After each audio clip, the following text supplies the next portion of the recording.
Good morning. Good morning. How is the audio? We've just gone live. If you're listening to this on podcast, it seems like it's good to me on my test. Is it good for you? Let me know. Let me know. If you're in the chat, please feel free to say hello again. I know we've had number one pirate in the chat dropping hello. I seen Tanvir dropping hello. Adds plays with a host as well, which you might need to do again. I'm not sure because we went offline. But if it doesn't matter if you do it or not. We appreciate it anyway. So for those of you on video or podcast services, we kind of just went live, but it sounded like we were in a barrel of water and it didn't sound very good. So we just quickly went offline, changed a few settings, and come back live, and it should hopefully, fingers crossed, be good. But for those of you that don't know, my name is Graham Day and we're live on twitch.tv/Ice Cream Uploads. As you can see, I'm not here by myself. This man in the box, dressed like a gangster, is Bibby. So for the second time this morning, Bib, how are you? Yeah, I'm great, mate. Yeah, I'm fantastic. I hope you're just as well as I am. I'm good. Although, I mean, I probably don't need to say it, but I'm going to say it again because I will continue to eat them throughout the stream. When we started the first stream, I did have pitted dates in my teeth, but now I don't. It's good. So yes, I think we're good. If you're in the chat and you're watching, please feel free to let us know. Obviously, we appreciate the fact that you did. We appreciate the fact that you came in first, but we had technical issues. But that, ladies and gentlemen, is just part and parcel of streaming.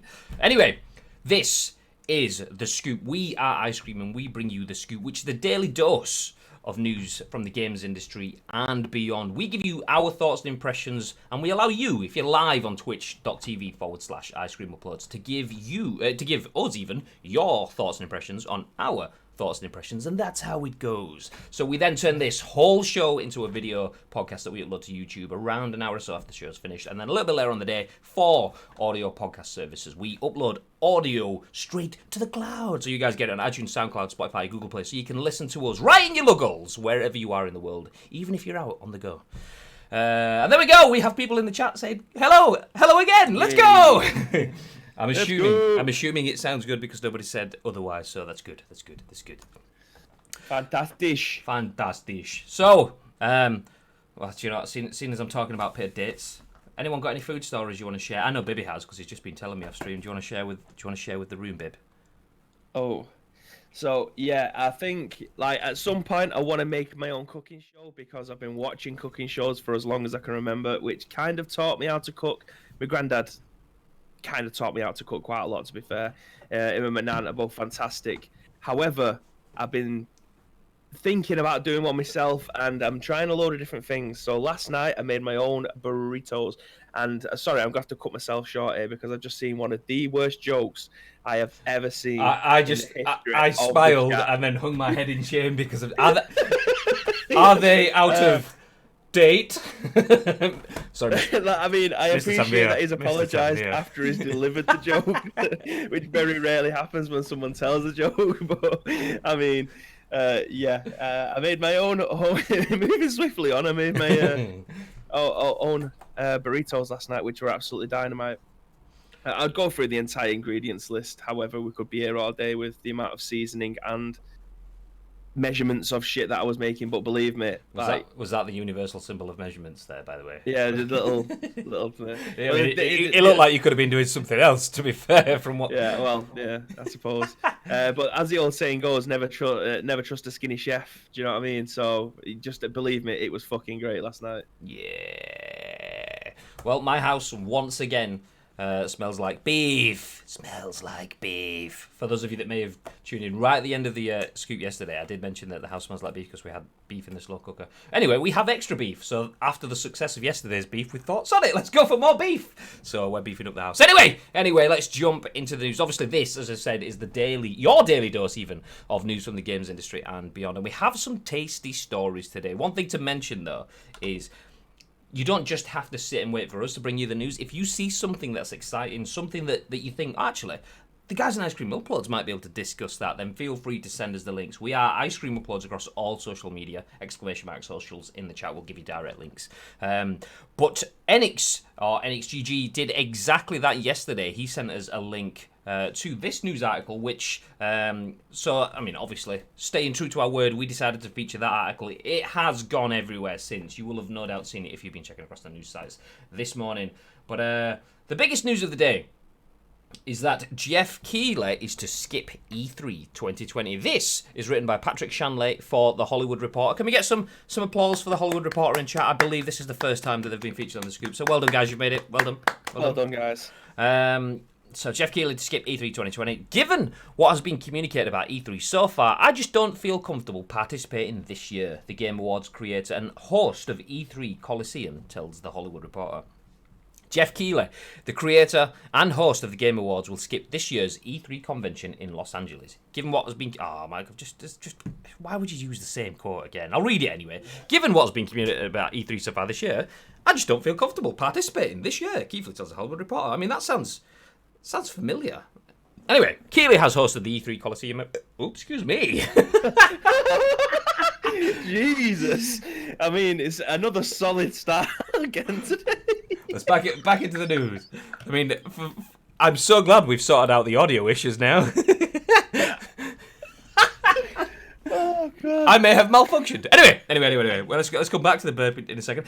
Keighley has hosted the E3 Coliseum event, a live-streamed show that welcomes developers and various Hollywood stars on stage near the LA Convention Center throughout the run of the convention for the past 3 years. He declined the offer to produce this year's planned E3 Coliseum. Last month, following the announcement that Sony would skip the annual video game convention for the second year in a row, the Entertainment Software Association, or ESA as they usually get referred to, which organises E3, released a statement about this year's upcoming event.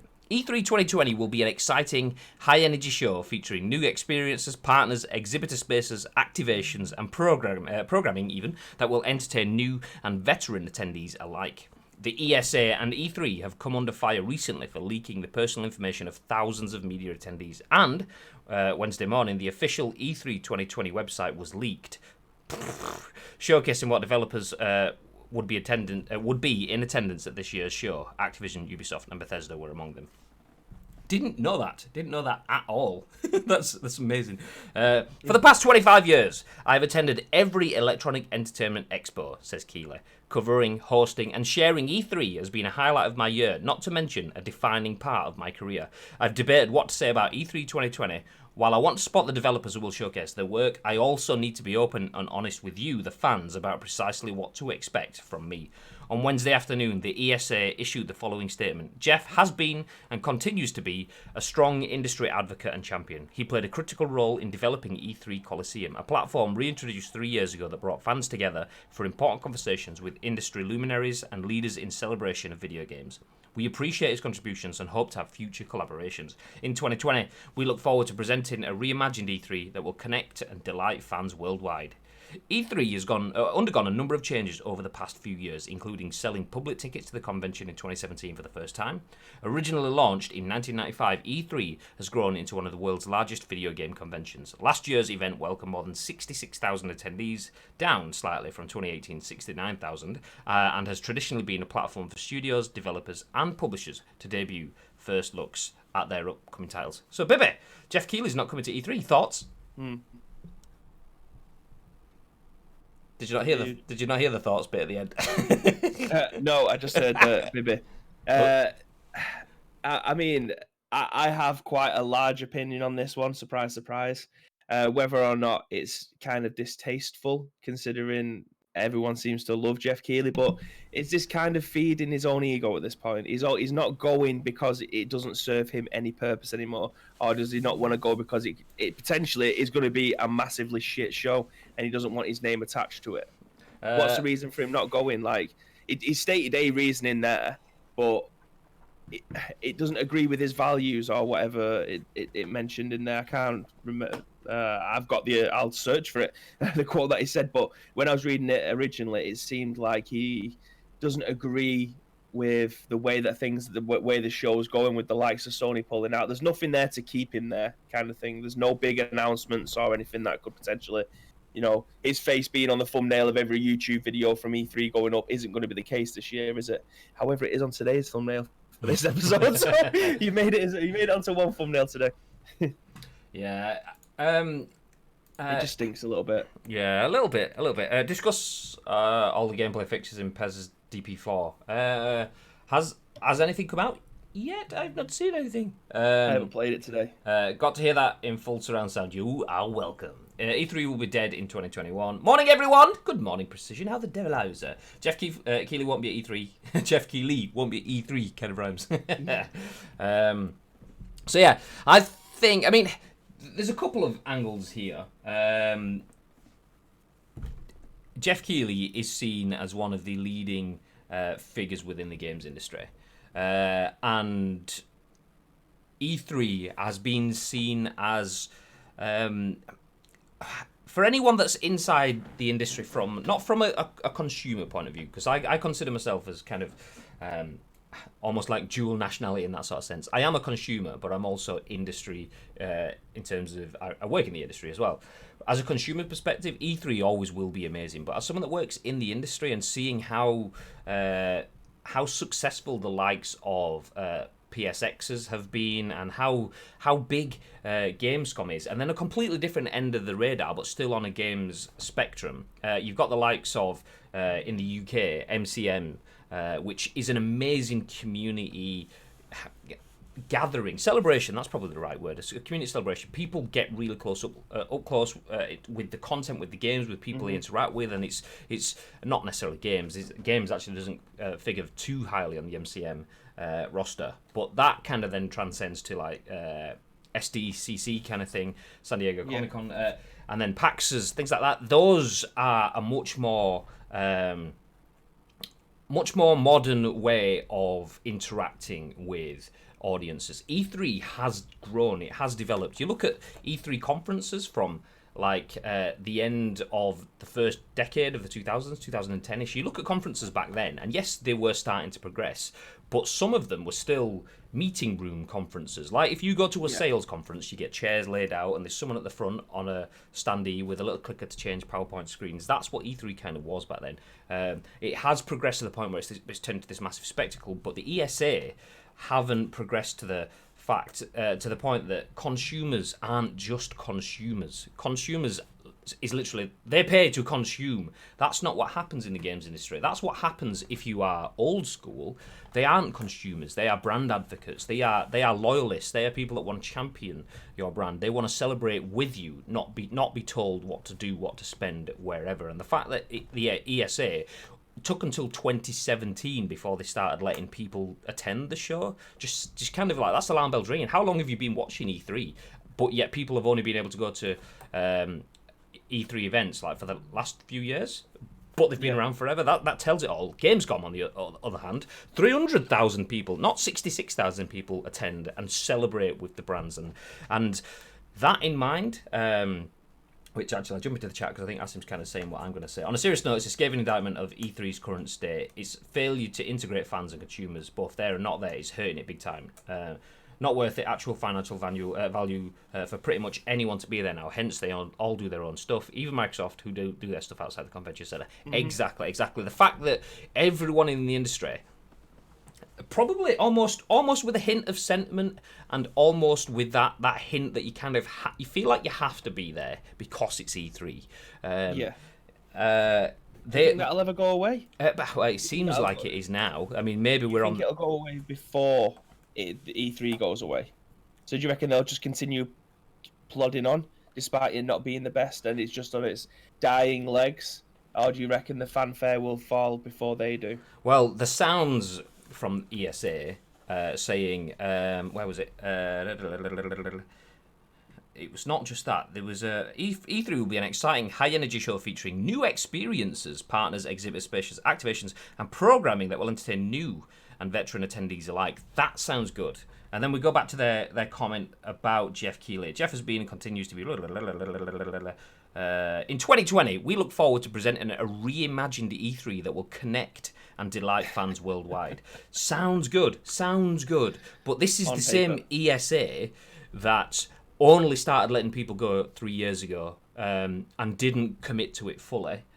That leaked everyone's details and promised to fix it, but then had the full website for the very, very next year leaked as well. So they've leaked who's going to be exhibiting on that website in that show already. So lip service. That's what I'm. That's my take from it there. I mean, ESA, feel free to reach out and let us know. But for me, until I know what their reimagined E3 is, until I know how they are going to delight their fans, then it just smells like lip service. And the thing for them is, if it's not, it could be too little, too late. Well, not too little. It could be a lot, but too late. Because if you've got Sony just doesn't bother now. Microsoft aren't there, as Asim said. They have the Staples Center, which is next to the LA Convention Center. You can walk there in a couple of minutes. You can literally see it. When I say walk there in a couple of minutes, if it was in the UK, it would be the building next door. But America has more space, so things usually like, I'm going to walk over this. So yeah, it's literally right next to it. You couldn't get any closer. There is nothing else in the way that's closer on that scale. However, it's not the same event. It's a separate space, but Microsoft are still being loyal. They are still being there to show that it's E3. But Nintendo aren't there. Konami used to do pre-E3 shows. They don't do those anymore. They've not done those for a while. They still attend on the show floor, as do a number of other publishers, developers. EA have EA Play, usually the weekend before, so they kind of steal the limelight of E3 and get all their stuff out first before everyone fights for the same column inches.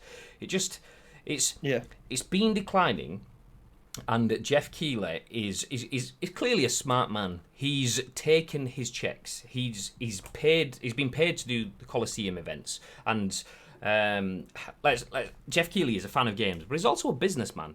That's what it will come down to. Geoff Keighley will understand that, okay, I'm going to be paid to stick my face and my production skills. I'm going to produce the Coliseum for E3. And he's going to do that to the point where okay, we're at kind of a tipping point on the scales now. So Sony have backed off. They could be coming back this year because they've got new consoles. No, they're not again. No, they're not.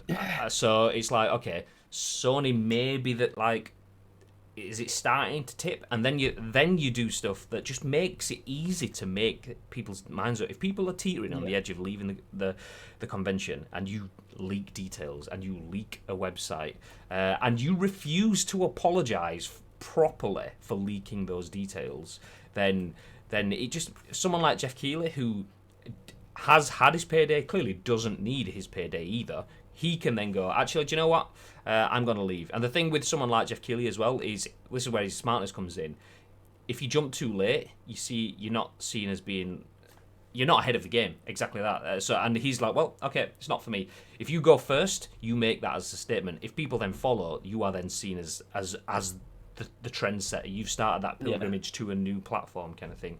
It needs to be turned into a Gamescom style event. If it did, can you imagine how many people would attend? Industry and fans are like 300,000 attend Gamescom. E3 in the US, if they plan it right, would be huge. Absolutely. Look at I mean, I mentioned SDCC then.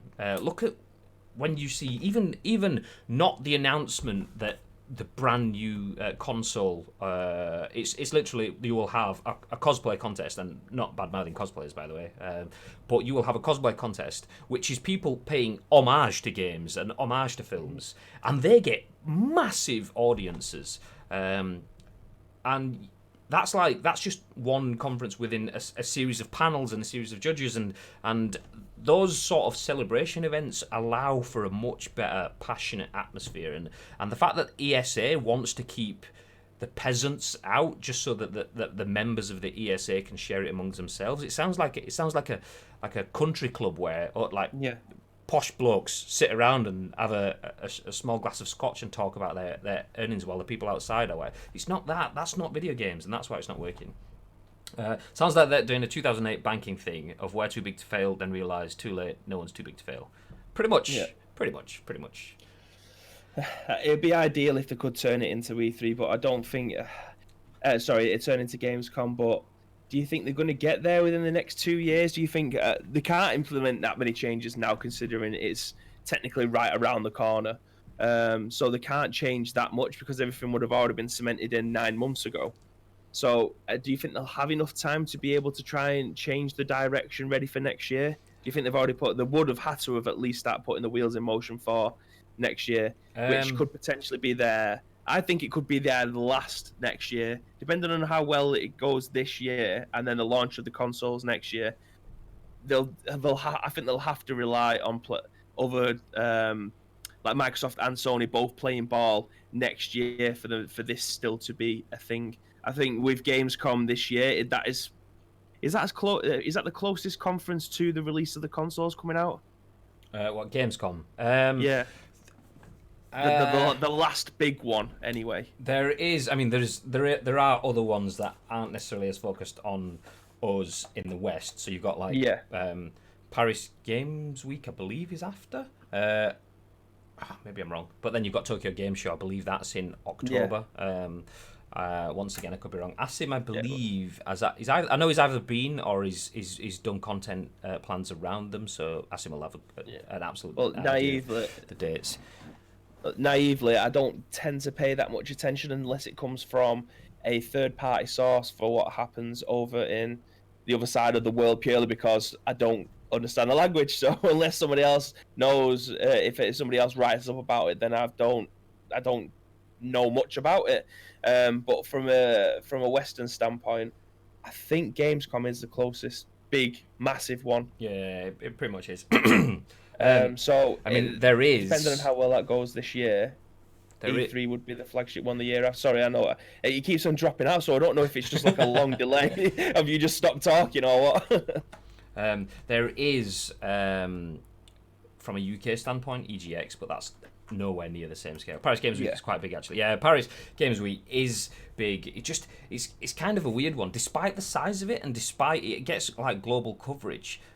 You usually do get something big announced at Paris Games Week, but it's almost kind of like a bit harsh that Paris Games Week often gets overlooked. It's like the industry in general, and I suppose it's the same thing with any industry, not just this industry. People get used to, like I say, that idea of it's E3, so we have to be there. It's Gamescom, so we have to be there. And I think that E3 and Gamescom mentality has kind of overshadowed Paris Games Week for a while, but it is massive, absolutely. And TGS September, October. Tokyo Game Show, that's another one that's huge, but we kind of get watered down content coverage from it over in the UK. But that's maybe because it's the games industry has struggled to adapt to, because it was obviously everything from toys through to games originally. But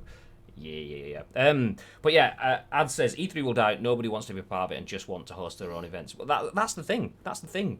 Why would you pay a ridiculous amount of money to the ESA for them to put restrictions on you on what you can and can't do, give you a confined amount of space? They will dictate where you are in relation to the tiniest things, like how close are you to a toilet, how close are you to the entrance, how close are you to a cafe area where mum and dad can sit and the kids can go join a queue for an hour. All of that stuff is huge when it comes to proper event planning and management. That's huge. That's what determines the value of who goes where and how much things cost in the events.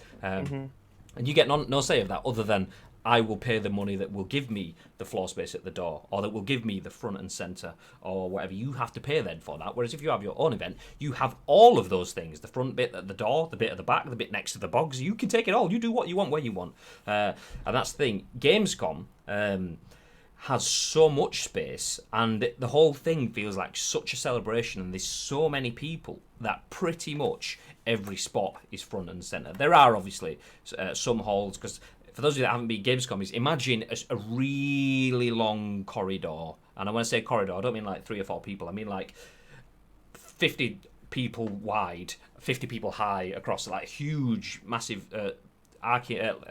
corridor that's pretty much goes as far as you can see, stocked full of people. Then you have massive halls. And when I say halls, I'm not talking like school halls, I'm talking like convention halls. You've got like 7 or 8 of those or whatever it is. Not all of them are in use, and some of them are upstairs and downstairs, and it's massive. But because there is so many people, obviously having the bits where people come straight off the walkway, you instantly get eyes on your brand. If you're in the far corners, you get less, obviously. But there's that many people that you're guaranteed footfall. Whereas at something like E3, I was strolling around E3 on pre-show days. I met Asim outside. I was strolling around meeting Asim outside. It was quite quiet inside. Strolling through actual show days, still pretty quiet inside. I mean, obviously not pretty quiet. I'm being a bit over-exaggerating there. It was busy. It definitely was when the show had kicked in.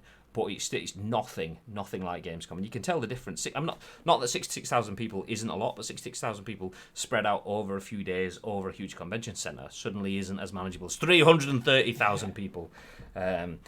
So yeah, the ESA having all of those restrictions, it's not surprising that someone like Keighley would jump and be one of the first to jump. He likes to be ahead of the curve. That's what keeps him as the trendsetter in the industry. And do that a few times, and you are the trendsetter. Then people will follow you and your actions. He is the influencer of the industry, and so to speak, and people will start to do the same. As Bibby's saying, this could be their last one, or the next year will be their last one if it goes as it is.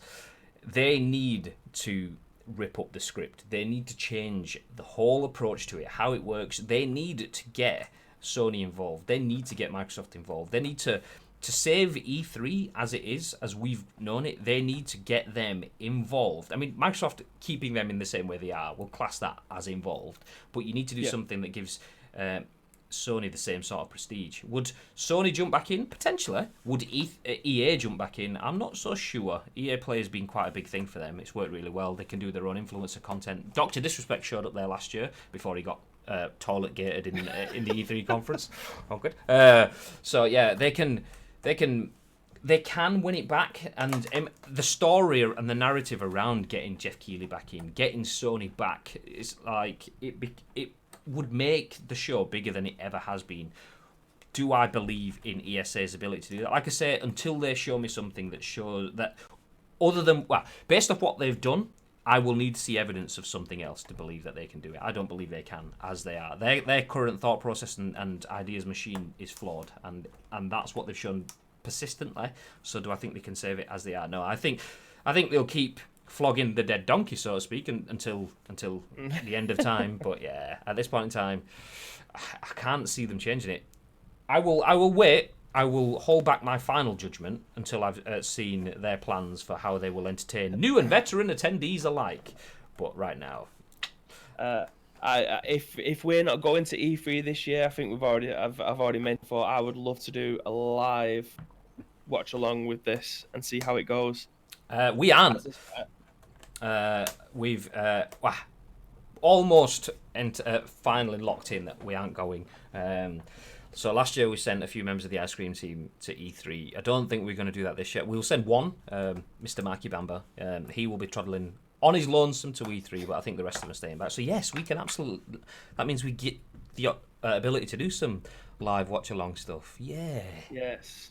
It's just it's like a scoop special, we'll call it, and it'll be 6 hours of eating pizza, drinking beer, and watching whatever happens, because you can't even say what's going to happen. That, I mean, that as a fan is kind of interesting to see how it's going to play out, because at this moment in time, I have no idea how the show's going to go. But yeah, it's going to be a great watch, and hopefully, when we get everything nailed down, the rest of you can join us. Yeah. Just imagine us all sat there with our own pizzas, our own beers, just chilled out, feet up, stream on, as the brand leaders walk out onto the stage of their own coliseum for the conference, and it's like, everyone, how's your E3 been? And you just hear like a... It's just one man and his dog just in the front row. This isn't where I'm meant to be. Wait. Is this the Lakers game? Oh, just one man. Just one right in the front going, boo! Oh, that'll be amazing. Where's Sony? I'm looking forward to sending the UK to mistaking E3 from home. That's the thing, though. I mean, I enjoyed E3 last year. I did and I didn't. I enjoyed taking in the atmosphere of E3. My issue with being there in person is... It's quite bizarre that you can stay at home and watch the conferences and you know everything that's been announced. I didn't know anything apart from the conferences that I was in, because when you're at E3 and you're working in the industry, you essentially wake up, go to the conference hall, meetings, run off, go to the conference that you're going, and then you maybe run straight into another conference, meetings, and then food and drinks and stuff, and then sleep and do the same thing again. So I missed so much news. It was literally the week after we'd landed back in the UK, back in the office, back on UK time, got over the jet lag, which absolutely wiped me out this year. Excuse me. I didn't burp in the microphone that time, though, so you're lucky.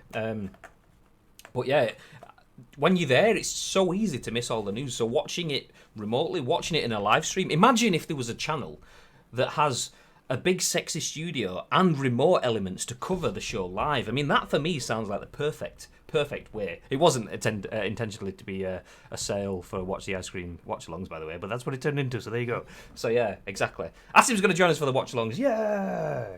So yeah, staying and watching it from the UK. There is a certain bit of magic of being at E3, but if you're actually wanting to consume the content, it's quite difficult. Yeah. Plus, it's hot, sweaty, and there's queues. Anyway, told you we had some big tasty stories. That was a big one to get started. We will jump into the next one, but as we always do, I will ask Biddy craftfully, I will ask Bibby craftfully in a way that you can't even tell to pad.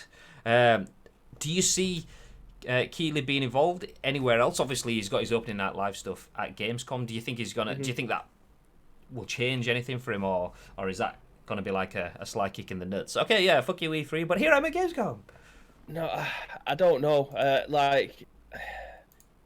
He's going to be. He said that he's going to support other industry events across the world. Now, as Asim said there about Paris Game Week being quite big, will he be over here, doing opening night there? I mean, he's going to be at launches of the games console. I can't imagine him not being a part of that. The new console's out. Here's wheel out Geoff. You know, that kind of thing. Get the face out there. But yeah, the Gamescom isn't going to be the only thing that is going to be out this year. I'll be very interested to see what his calendar looks like now, with him not being at E3, being technically the face of E3. Yeah, it'll be very interesting to see what else he turns up at this year. He definitely will be at a launch event for a console. There's no doubt about it. Yeah. Which one he pledges his allegiance to? Because will he be at both? I don't know. I could see him being at both.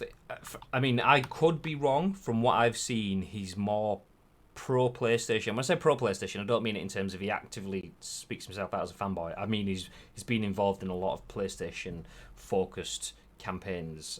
So maybe that's kind of where we'll kind of see him. But yeah, Ad says his ego's too big for him to just disappear. Well, there's that too. The thing is, though, that's the kind of the way that I see it. I mean, I imagine he's a really, really nice guy. But from my perspective, where I'm sat and what I see on TV, it just seems to be we wheel out this guy when something's happening to try and get people to watch, which is fine because he is technically the biggest in the world. But the way that was kind of worded in that last article again made me, which is my initial thought was, okay, it's not serving him a purpose anymore, so he isn't going to turn up. Yeah, I do get an element of that, and I think that's probably from his influencer status. He does mention it's got to be right for the fans, and the use of the word fans, is that his fans or fans of the show or what?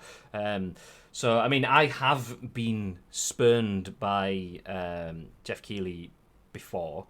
It's obviously no secret that I've covered social media content for Konami and continue to do that, and Keighley's actions about obviously holding Konami to task for all the Kojima stuff has sent a lot of hate, whether intentional or not. I personally feel with the way he's done it, he's intended to send hate towards the company. Not hate, he's wanted to call the company out, but that hate has landed at the foot of people working on the social channels. Asim in the chat, worked on stuff in his last role, he's a good guy, generally loves games, that said, businessman too. Yeah, I mean, Asim will have had some of the backlash every time there was a Keighley fronted show, the Game Awards, pretty much every year. Hashtag for Konami was trending, and the teams that had nothing to do with any of that were taking the brunt of the attacks and stuff. And that's him using his influence to push a message, but maybe he's not fully thought it through to the point where he's not realizing that he's working as a social guy in the industry, as someone that wants to lead the content conversation. He's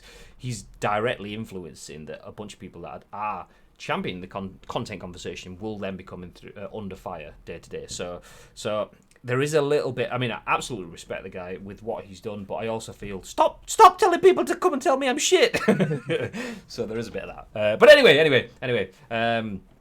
He's a very, very successful man, and he will no doubt continue to be successful. Jumping away from an event like the E3 Coliseum is... I'm wondering where this is going now, because I haven't got the next article up because I don't know what it is. Oh, I know what the So next. I know you know what it is, and I I've know got a what it is. feeling I know what it is. I mean, yeah, jumping away from the Coliseum, that is a big move because he will obviously lose out on a lot of coverage and a big payday. But doing that to stay ahead of the curve is, it's a pretty smart move. The thing that you then have to think about then is who can they get in to start hosting the Coliseum. I mean, if I was making that decision, I'd probably get like a bunch of people together in some sort of death match to fight it out for it, which leads us on nicely into our next story. That lovely dayway there. Check out the dayways. So, in true Graham Day's hat fashion, PUBG is getting an 8v8 team deathmatch mode, and it'll roll out with update 6.2. This is written by Shaun Prescott for PC Gamer. PUBG is getting a team deathmatch mode with its imminent 6.2 title update as part of a new arcade branch of the game focused on new game types. Unlike the game's short-lived stab at TDM in 2018, this one eschews the sprawl of Battle Royale for tight 8v8 matches across 7 small maps set in existing PUBG environments. The mode will be first-person only, with respawns and no friendly fire. There are 8 spawn kits, loadouts to choose from, and health regeneration will depend on your boost gauge. Kills and assists fill it, and it will gradually restore your health after not taking damage for 5 seconds. Matches last 10 minutes with the first to 50 kills taking victory. Expect to earn BP for your trouble, but there won't be any Survivor Pass XP rewards. Of course, this doesn't mark a complete pivot for PUBG into Call of Duty territory. For fans who prefer Battle Royale, not to worry. I mean, it's the PUBG pans on my mind. For fans who prefer Battle Royale, not to worry. The announcement post reads: "Our core focus will always be to bring you the most realistic and intense Battle Royale experience out there." The new arcade branch will continue to grow too. The TDM mode will get new maps and tweaks, and I expect new and familiar game modes to appear in the future. Check out the trailer for TDM below. I'll hit play on that as we waffle. Are you ready for it, Graham? Are you ready for this? What, the trailer, or are you? Baby's back, baby. This is definitely the thing that's going to bring me back to play PUBG. So for those of you that don't know, I like PUBG a tad, just a little bit. And Bibby likes every single game that's ever existed apart from PUBG. Oh, there's never been a truer word said. So we've played games before. We've tried PUBG on console. We've tried PUBG on PC. And Bibby just hasn't clicked with him. So yeah. Now that we have Team Deathmatch coming, what's that? This is going to make me get better. That's why I want to play it, because I'm not having to wait fucking 4 hours to move into the next game when I'm playing it on PC. Like, as soon as I die, I can get straight back into the game again. But yeah, I love a good team deathmatch. Team deathmatch is probably the only reason that I buy any first person shooter online game. I love team deathmatch. It's amazing. Apart from, what was it that I played on Black Ops? Was it called, like, it wasn't Rush or something like that, which is basically like their CS:GO mode, where you get to choose you get to buy your weapon beforehand. You wipe the other enemy out. There's only 5 of them, no respawns. Can't remember what it was called, but it was amazing on Black Ops 4. But yeah, this is definitely going to bring me back into playing PUBG again on PC. I do love a good team deathmatch, and the shooting mechanics are the best. I've always maintained that stance. The shooting mechanics on PUBG is unrivaled when it comes to Battle Royale. It was just a looting simulator for me, because I was so shit at it. So loot, die. Yeah, that's it. And I'd never get to shoot anyone, and if I did, I'd miss and then get shot back. So that used to piss me off more than anything. So the fact that I can learn my trade with this game in an environment which I'm very comfortable with, then that's probably the reason why it's going to get me back in. It doesn't tell you if you can get your weapon mastery in this, though. That'd be great if you could do that as well. I know you can't earn your season pass stuff, but if you get your weapon mastery up in this as well, to be able to give you the little charms on the end of your guns and things like that, that'll be great. I imagine that would work, but then again, if the battle pass, season pass stuff doesn't tie to it, then I'm not sure weapon mastery stuff will. I don't know if you can tell, by the way, I'm wearing my level 3 helmet. Yeah, I wondered why it sounded like you was in the bath, and the comment from your brother kind of made me think that too. No, that was for you. That I look like a steampunk. I look like a steampunk Daft Punk member. yeah. Is that? Are you sure that's for me? Do it better, harder, better, faster, stronger. Big tune. Oh, hat hair. Oh, look at that! Yeah, you can tell I put my hat on when I got out of the shower this morning. Oh, let's ditch the helmet. Let's go back to PUBG branding, official merch. Oh, Bibby has frozen. Have I? Oh, let's check it out. Oh, it's just sitting really still. Come on, Bibby, dust it off. Dust it off. Dust it off. I'm like, Joe, trying to restart my camera again. Either that or you got some sort of damage going on. He's gone. I can repair controllers like nobody's business. That is true. I tuned into Precision stream yesterday. Precision TV _ check him out by the way. I tuned into his stream last night as he was playing a bit of PES, and he was playing against some absolute shithouse that just pretty much held the ball. Like, if you are, I mean, don't get me wrong, I absolutely respect someone that can do that in a game. And me and Baby have had conversations about the shithousery of like a Christopher Maduro Moraes who plays professional Pro Evolution Soccer. And doing that in a tournament where you've got 20,000 euros or whatever on the line, by all means, if you can play well and get nothing, or you can play like a shithouse and get 20 grand. I know what I'd take. But when you've just got one game online against some random dude for a couple of points in it, but doing that every single game, my God. Ask Connor about game management.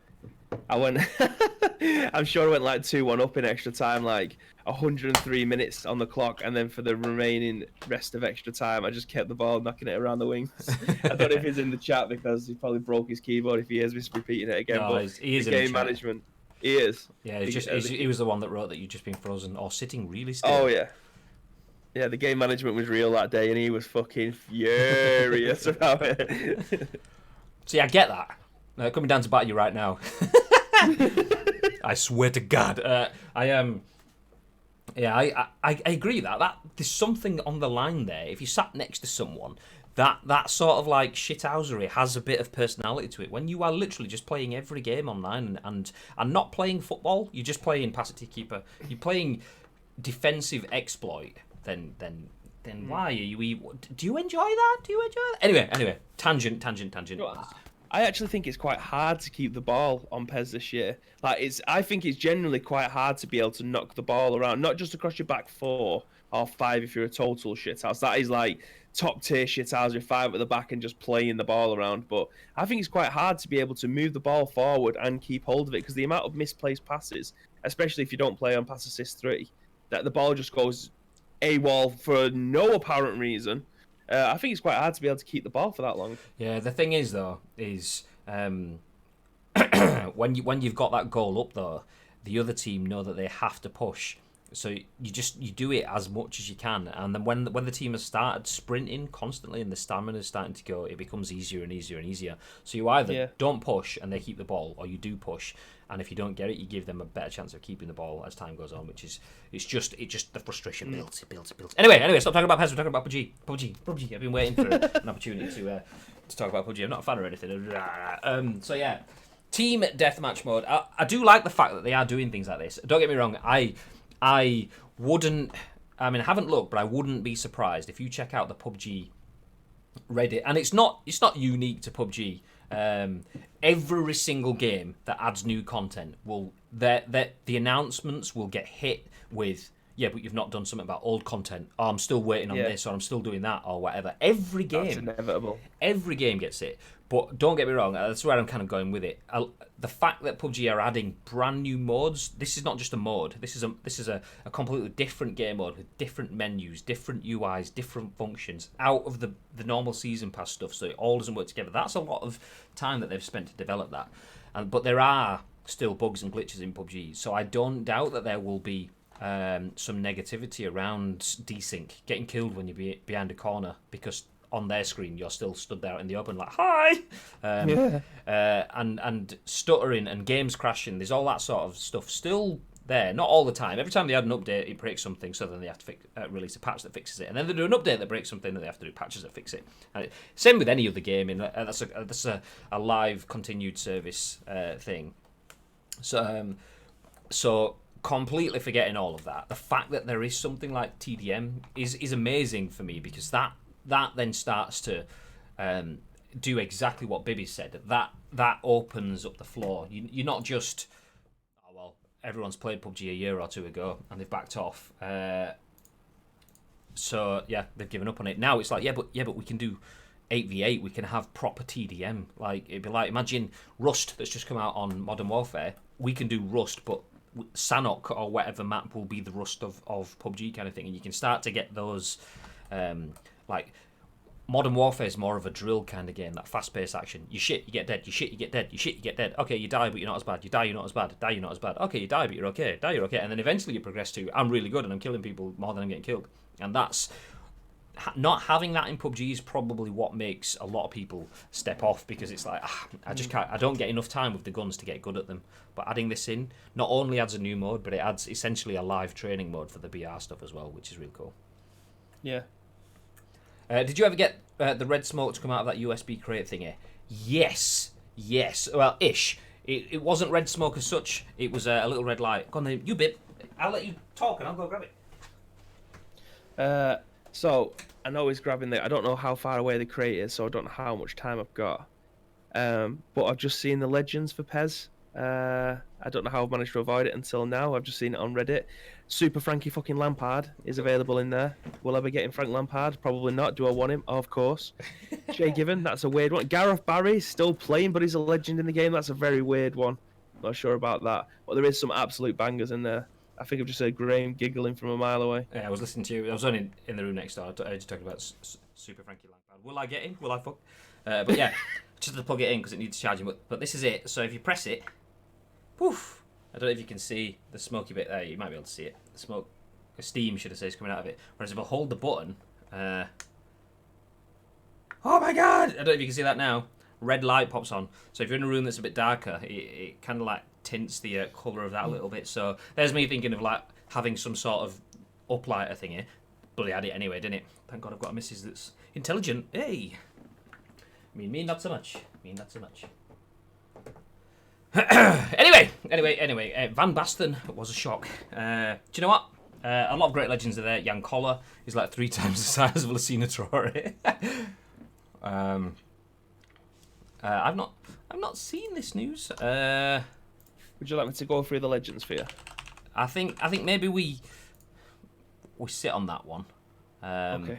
Yeah, we'll add that one in tomorrow because we do have a few more articles and we've been live for 48 minutes so far. So we'll if you want to see someone dissect it all, no doubt you'll see all of the community guys' precision. I expect we'll have a stream today going through legend stuff. The likes of Sepp, maybe Vern, although Vern was on yesterday. So those guys, check them out. No doubt they will show the stuff. But if you want someone to not have that level of gameplay, but have a very, very, very big amount of mediocre banter, then we will go through it tomorrow at 10 a.m. On the scoop for you there. So make sure you come back.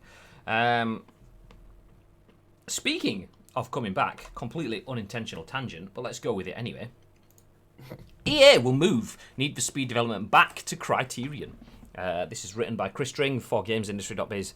Ghost Games to become an EA engineering hub with 30 staff at risk. Interesting. EA Games will return the Need for Speed franchise to UK games studio Criterion. Current franchise leader Ghost Games in Gothenburg is set to become EA Gothenburg once again, pending Swedish union approval. The studio will refocus itself as an engineering hub supporting development across EA's portfolio. EA told GI.biz that the engineering expertise in our Gothenburg team, some of whom are architects of the Frostbite engine, is vital to a number of our ongoing projects. You caught my eye out of the corner of the screen. I genuinely thought you were bending down to smell your laptop then. No, I don't know if you can hear me rubbing, but I keep on rubbing my beard, so I'm getting like beard dandruff on my thing, so I had some on my laptop, so I just blew my laptop. Hey, fuck! Don't clip that. While you guys clip that, I'll jump back into the article. Okay, so I'll jump back a bit then. So the studio will refocus itself as an engineering hub supporting development across EA's portfolio. EA told GI.biz that the engineering expertise in our Gothenburg team, some of whom are architects of the Frostbite engine, is vital to a number of our ongoing projects, and they would remain in that location. As for Ghost Games' creative team, EA is looking to transfer many of the staff to positions at Criterion and other places within the wider organisation. However, 30 roles remain at risk. Outside of the engineers and those that we plan to transfer to other positions, there will be 30 additional staff in Gothenburg, and we would hope to place as many of them as possible in other roles in the company, EA tells us. Which is nice PR speak for, they're fired, they ain't got no jobs. Ghost Games has been the franchise home for Need for Speed for the last 4 games in the series. 2013's Need for Speed Rivals, the 2015 reboot, 2017's Need for Speed Payback, and last year's Need for Speed Heat. However, EA says it has struggled to attract the right talent to Gothenburg to work on the series. By contrast, Criterion is based in Guildford, which is one of the UK's biggest game development hubs. Criterion is known for creating the Burnout series of video games and had previously developed 2 Need for Speed titles, 2010's Need for Speed Hot Pursuit and 2012's Need for Speed Most Wanted. Best game. Well, the PS3 one was anyway, or 2, whatever it was. PS2, yes. Anyway, however, in 2013, the studio downsized with many employees moving to Ghost Games, a UK Ghost Games team currently exists within Criterion's office. At the time, Criterion was to begin working on new projects, including a cancelled extreme sports game. Following the departure of studio founders Alex Ward and Fiona Sperry in 2014, Criterion has spent the last 5 years supporting EA DICE on Star Wars Battlefront with its VR mission, Battlefront 2 and Battlefield 5. During that time, the studio has collected 3 GamesIndustry.biz Best Places to Work Awards wins. Nice. With a strong history and passion for racing games and vision for what we can create, the Criterion team is going to take Need for Speed into the next generation, EA stated. Ghost Games have helped to bring some great Need for Speed experiences to our players. Consistently delivering that at AAA level means we need teams with diverse skills in locations where we can continually support them and bring in new team members to join.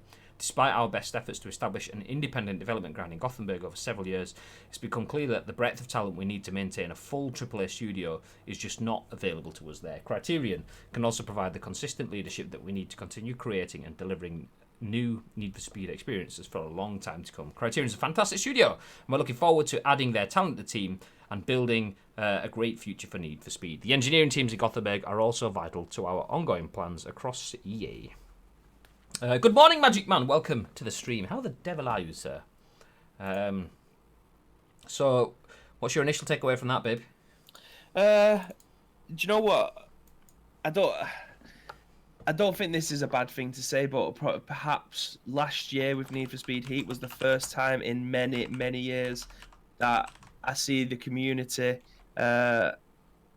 Well, I say community. I see my Twitter feed on my social platforms actually looking forward to be playing a Need for Speed game again. I didn't play it because I kind of fallen out of love with racing games as in general. But last year, I don't know if it's because I got to see it at Gamescom and then obviously see it in and around the video game sphere. That Need for Speed was actually a big deal last year. It's a shame that another studio is being moved to another studio purely because they can't get the talent to go to the place where the game's being made. That's always a shame. There's a million and one different reasons, purely because people don't want to uproot the family and go and move to wherever it is that the game studio is. I don't know whether or not they get paid more or less, depending on where they are location-wise. I imagine that plays a part in it as well. But it could potentially be an exciting future for the new studio going forward. It's interesting to see that that's how the industry works. And, I mean, even myself, who's been in the industry, not knowing that, it's quite a bit of an eye-opener to see that studio locations are that heavily based on talent pools. I know there are things like phrases like brain drain, where some countries will attract, I mean, usually you hear it if it's more like medical profession. Doctors from Europe might move to America for better pay, which is brain drain, meaning Europe has less skilled staff, but they're all in America because they got the kind of money, that sort of stuff. So that definitely does exist, but seeing it exist on such a telling level that a studio that is working, that is being making successful games, obviously that can be taken with a pinch, as Bibby says. People have kind of got a little bit bored of the Need for Speed and racing games as such, a bit more fatigued. Need for Speed Heat and the branding and the message around that did capture attention. It caught my attention, but I still haven't played it. But they've clearly been doing well enough to have 4 AAA games. But to take it to the next level, they just can't get the people to go to Gothenburg. They just can't get the talent to keep things fresh, to keep newly skilled people in there. And it's interesting to see that, okay, we are successful, we are doing enough, but to do more, we are hampered by geography. It's amazing to see that okay, we have to move the whole thing to a completely different country to continue. It's good for the UK though. I mean, absolutely. We've seen one game building closed down with PlayStation VR in Manchester. That got shut down. Was it last week, or it's being shut down currently? And we're getting another one back over here again. That just makes us stronger as a country in terms of video game creation. Yeah, I mean, Guildford has always been pretty massive in terms of the brands that are there. Obviously, EA are there, Criterion are already there, but seeing them beefed out and not essentially working as a support brand, working on Battlefronts and Battlefields, supporting DICE, but having Criterion taking the lead of a game is really good to see for the UK games industry. It's nice. But anyway, I think that kind of tells itself, that story. Let's move on to something that's a little bit more frustrating for me, or at least it was last night, as Bibby sent me a link over to this. Microsoft Project xCloud iOS preview is now open. Whether you're Android or iOS, you can participate. This is written by Jordan Ramée for GameSpot, and he says, Microsoft has previously announced the Project xCloud preview is now available for iOS devices. Previously, the preview was only available for Android. Ever since we launched the Project xCloud preview last year, we've continued to field requests for iOS support. In brackets, I've seen your tweet. Says Microsoft's Larry Major Nelson Herb. I don't actually know how to pronounce his name. I thought his name was Herb for years before I realised the Y and the R was the other way around. So Herb. Puffinder Herb wrote in a blog post, we've been testing an iOS client internally, and today we're taking the next step by making the Project xCloud preview available for iOS users throughout the test flight program. The iOS version of the preview client for Project xCloud is only available in the US, UK, and Canada, and unlike Android, only the Project xCloud preview is available on iOS, not the preview for Xbox console streaming.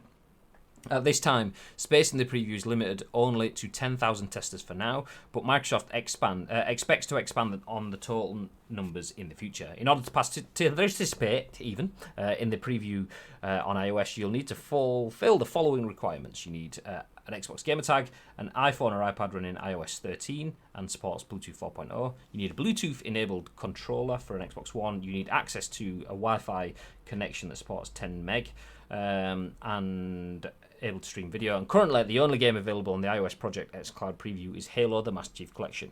GameSpot's we don't need to worry about the Master Chief Collection, but yes, frustrating for me because Bibby sent this over yesterday, and as you get to the website, it tells you to basically it gives you some settings that you need to kind of like disable to be able to use the website. Anyway, I can't get past that. I click on the sign in, and it just. So I sign in, and then it redirects me to the same page, and I just kind of like I can hit the button, but I get stuck in a loop and I just can't do anything. Asim says, yes, I signed for this. Hopefully I get in. Would be good to try it out on iOS. I mean, yeah, absolutely. I'd love to do the same. There we go. Just updating the discussing now topic. There you go. So, xCloud on iOS. iOS Cloud. No. So yeah, I tried to sign up yesterday, and it basically takes you through to did you try on PC Mac? I didn't. Do you know what? I'm going to ask Bibby his thoughts, and I'm going to see if it'll let me do it now. I've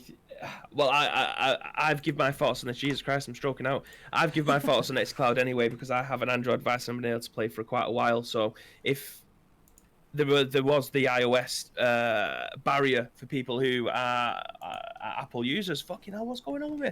Can't seem to get my words out. But yeah, now it's available for you guys on Apple now's the time to try and get in. I'm not predominantly a Xbox user, purely because I haven't got an Xbox One at the moment. I've been playing Project X on my phone with the Xbox controller I have upstairs. So yeah, it works perfectly fine. It's just another barrier removed out now for more people to visit. 10,000 people isn't a lot, especially around. It is globally, and it's 10,000 people. I don't know. I don't think it stated it in the article, which makes me think that it is just 10,000 people globally, which isn't a lot in the grand scheme of things compared to what's been happening on the Android side of things. But definitely sign up and see if you can try and get in. For all you guys that are Xbox users, will be able to play if you have got Destiny 2 on the go, which will be fantastic for you guys. But yeah, it's definitely worth it. Again, we've said it a bit. I'm going to get 1,000,001 times on a t-shirt because I feel like I say it 1,000,001 times. But yeah, for you guys that were interested in gaming on the go compared to Stadia, this is definitely right up your street. Oh, exclamation mark socials, exclamation mark merch isn't working in the chat. Oh, you broke it again. I can try and fix it from this side here. Oh, was it down yesterday as well? Oh no. Let me know you It get was on. up yesterday, I've wasn't it? just tried it. I've just clicked through, and do you know what? Let me show you what happens.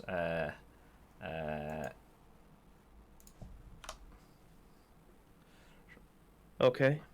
So I will open this up on screen. So this is Major Nelson's blog post. Ever since we launched blah blah blah blah blah blah blah blah blah. For those who have already got an account, sign in here. For those that don't, that haven't registered in the Android preview, I haven't.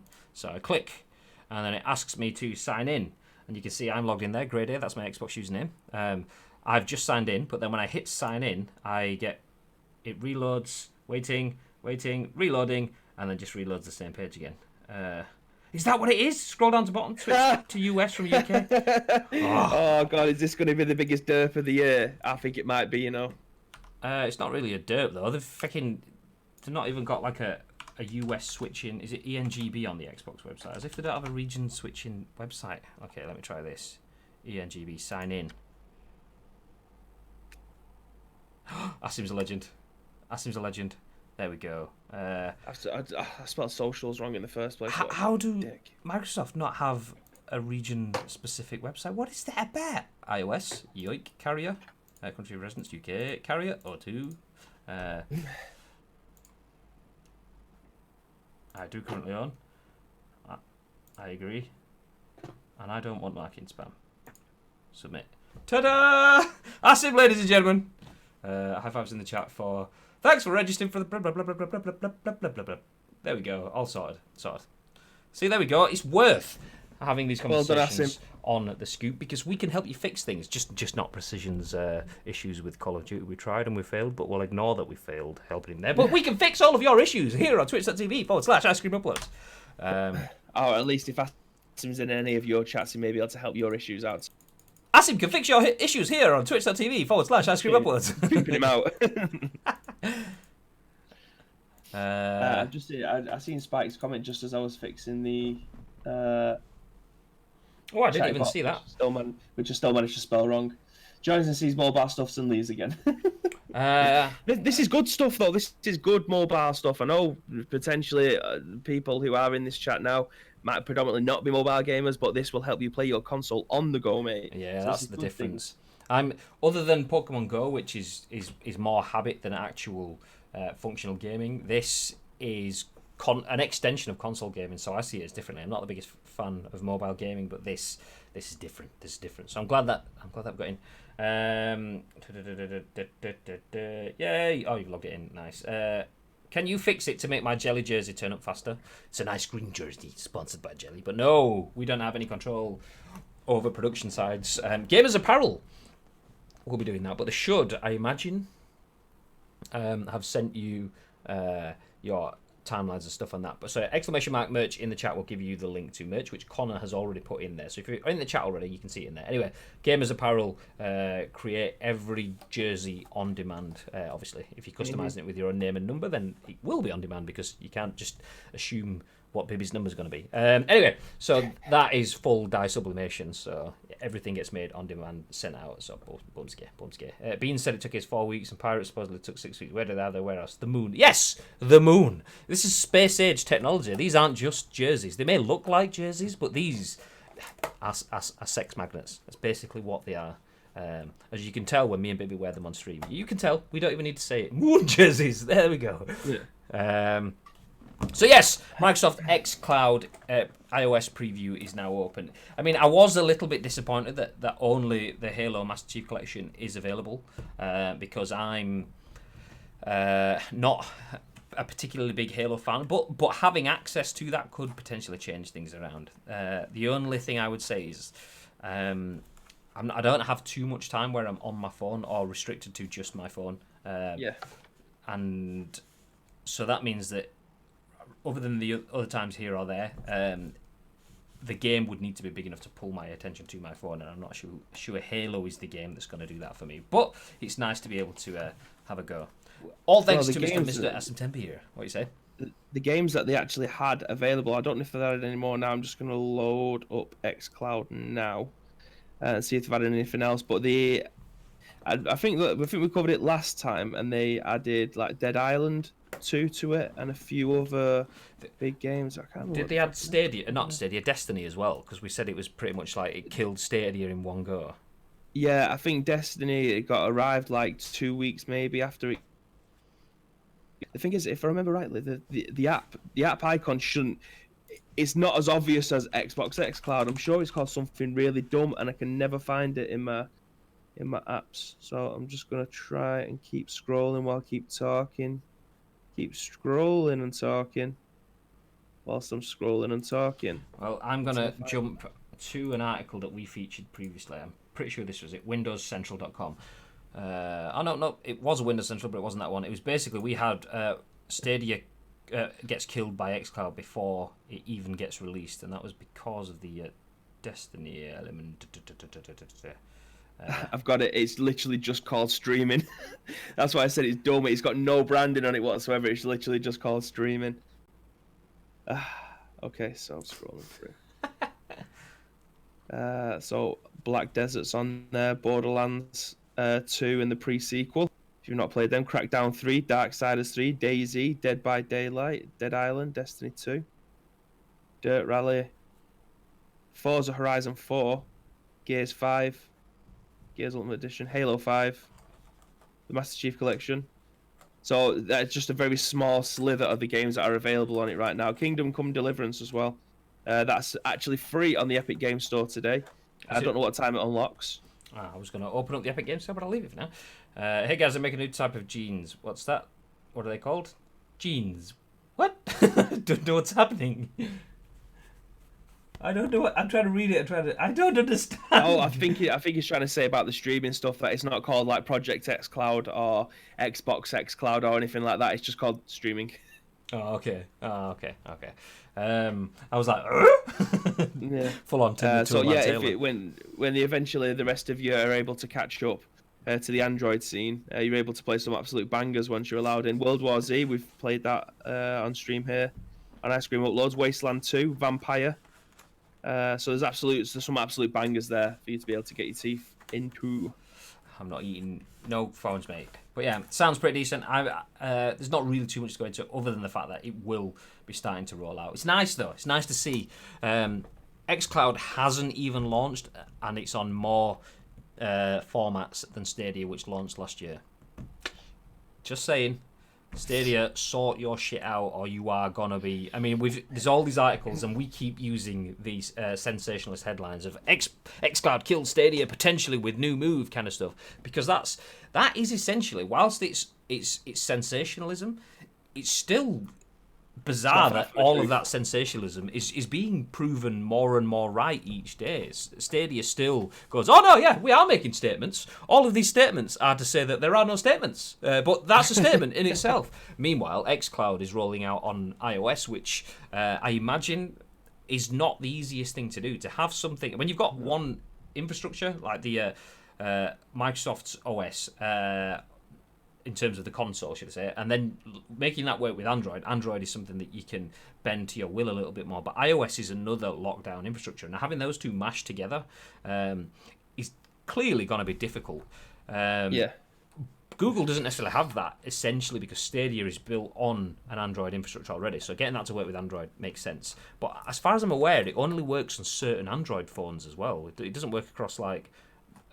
it's just the Google Pixel that it works so far. Which is incredible, that xCloud works across Android phones, not Google phones, and now works with iOS, but Google that owns Google phones and Android essentially can't get it to work across those. Mm-hmm. Anyway, we have one more. You'll be able to play all this on your iPad now. What's that? Oh, baby's blue screened again. As well, sorry. Wow, that was amazing. You kind of like started talking, and then it was like Discord just kind of like saved up all of your words, and then just threw them all out at once. It's like, whoa, all right, chill out. Anyway, let's jump into our last bit of news. We want to wrap things up for you, and sticking with Microsoft and xCloud. Microsoft and Samsung partner on Xbox cloud-based game streaming. xCloud could be bundled on Samsung's future phones. This is written by Tom Warren for The Verge. Samsung launched its new Galaxy S20 and Galaxy Z Flip smartphones yesterday, but the company also broadened its Microsoft partnership at the same time. Samsung and Microsoft are teaming up on a cloud-based game streaming service, and it's unlikely this will involve xCloud. And it's likely, should I say, this will involve xCloud appearing on Samsung devices in the future.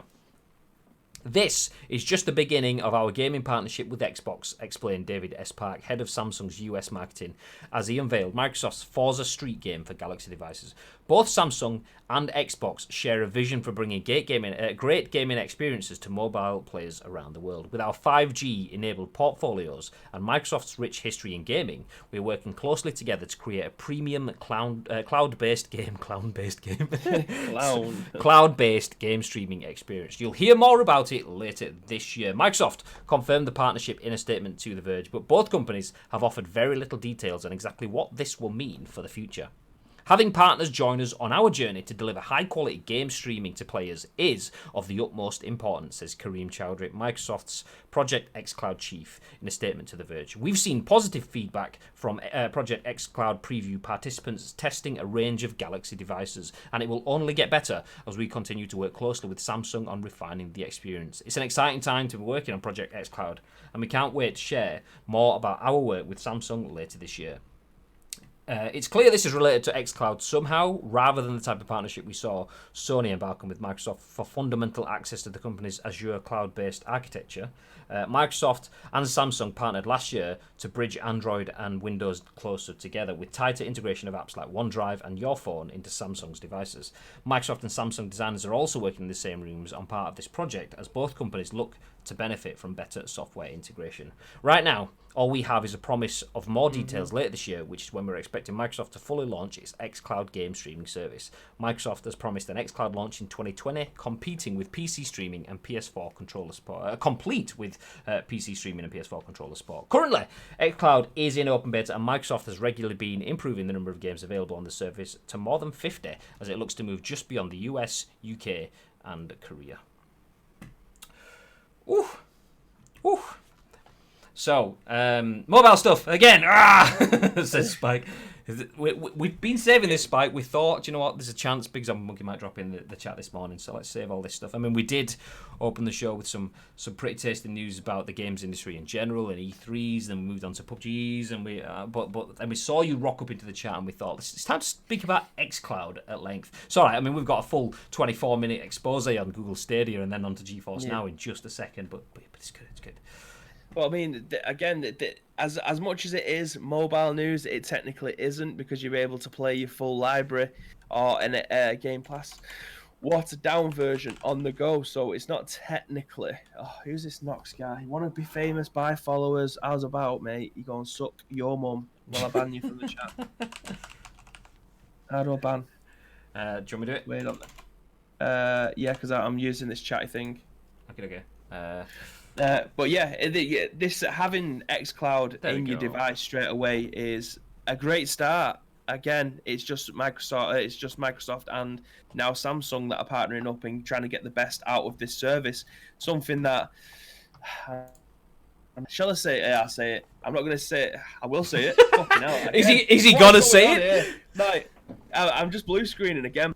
But Stadia could have done with something like this. Like we mentioned yesterday about who pulled the games? Activision. Yeah, Activision Blizzard pulled their games from GeForce.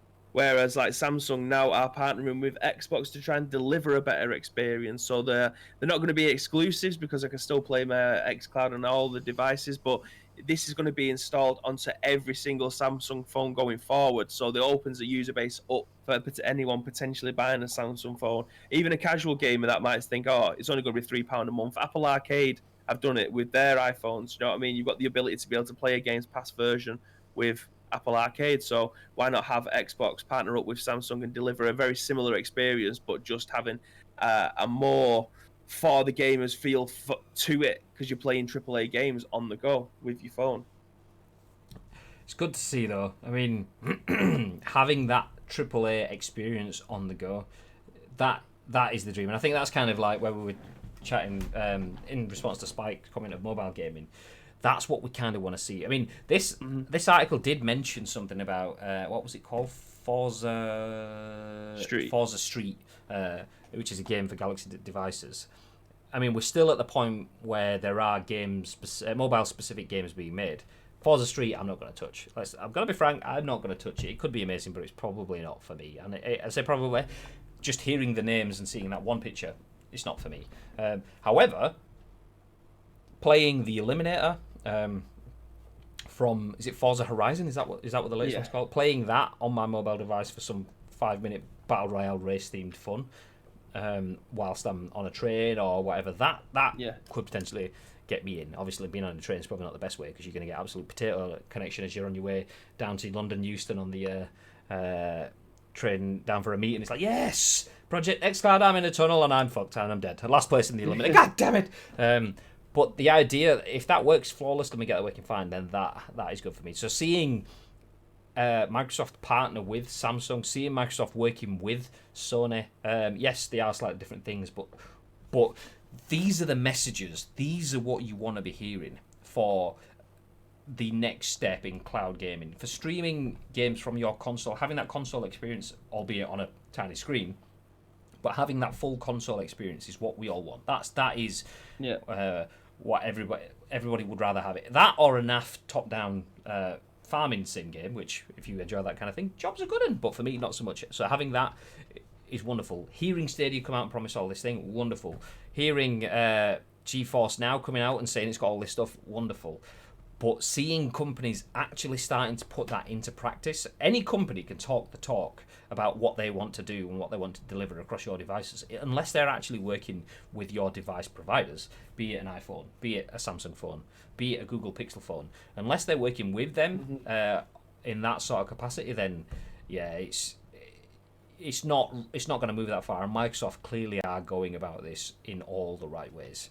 So another potential. I mean, it's only a little small string on a little bow that we might not be sure of yet, but it's another string on the bow for Microsoft, which continues to make the right messages and do the right things. So obviously we've mentioned it a few times. The Game Pass, we've mentioned it a few times with Xbox Live being a solid service. We've mentioned it now with the xCloud stuff and Game Pass Ultimate offering the games on PCs and giving you more ways to play and stuff like that.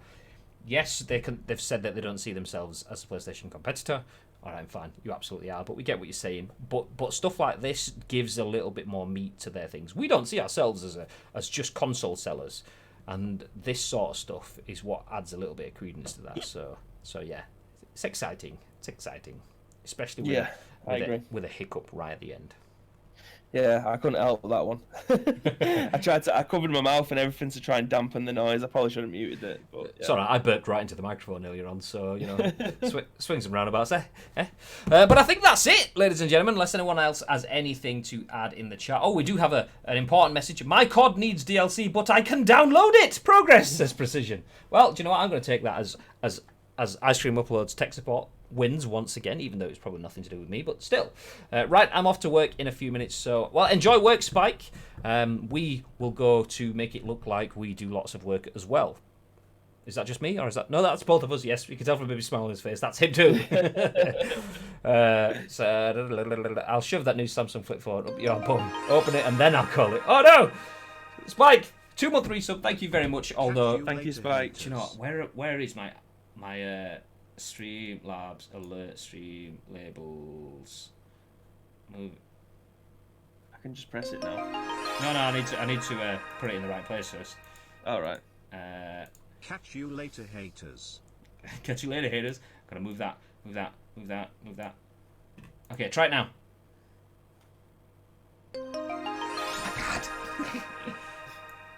Just derping everywhere.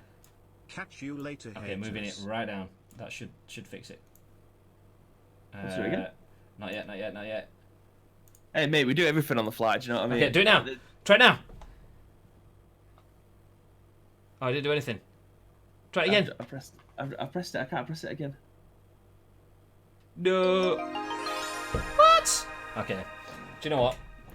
Well, let's do it. Let's fix it how we did it yesterday. Let's just move to a completely different screen where it actually... Do it again for the 56th time! Spike's saying so professional. I mean, this is absolute value for money, is this? There you go! Big Zombie Monkey, thank you very much for the 2-month resub. And people listening to audio services, you lucky people, that ling that you've had like 5 times in your ears, enjoy. That is us announcing that Big Zombie Monkey has dropped his 2-month resub on the channel. And he says, catch you later, hits, because he's off to work. Goodbye, Spike, enjoy work. Good morning, mate. Good morning. I'll see you later, mate. Little bit of a delay there. But yes, thank you very much for the sub, Spike, and thank you very much to everyone else that has been in the chat. It's been very busy once again, lots of comments. We've had tech support live on the stream as Asim fixed my ability to log into the iOS Games Cloud. And we spoke everything from E3 through to Games Cloud, through to EA moving offices, and you know, some PUBG as well. I managed to get my helmet out on stream for everyone's enjoyment too. So there we go.